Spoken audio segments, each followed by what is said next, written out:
తెలంగాణలో బీఆర్ఎస్ చచ్చిపోయిన పాము అని ఎంత లేపినా లేవదన్నారు బీజేపీ ఎంపీ లక్ష్మణ్. కేసీఆర్ బీఆర్ఎస్ గురించి ఎంత తక్కువ మాట్లాడితే అంత మంచిదని విమర్శించారు.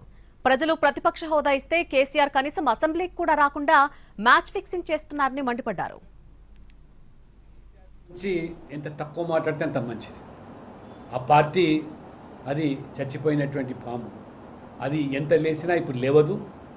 ఒక ప్రతిపక్ష నాయకుడిగా ప్రజలు నమ్మకంతో ప్రతిపక్ష పాత్రను కల్పిస్తే కనీసం అసెంబ్లీకి రాకుండా, ప్రజల సమస్యలను కూడా ప్రస్తావించకుండా, ప్రజా సమస్యల మీద ప్రభుత్వం నిలదీయకుండా ఏ రకంగా వారు ఇక్కడ కూడా మ్యాచ్ ఫిక్సింగ్ ద్వారా ఒకరికొకరు లోపాయికారిగా సహకరించుకుంటూ వాళ్ళ తెలంగాణలో కూడా బీజేపీ అజేయ శక్తిగా మారుతుందని చెప్పి దొడిదారిన అడ్డుకునే కుట్రలు పడుతున్న విషయాన్ని తెలంగాణ ప్రజలు కూడా గమనిస్తూ ఉన్నారు.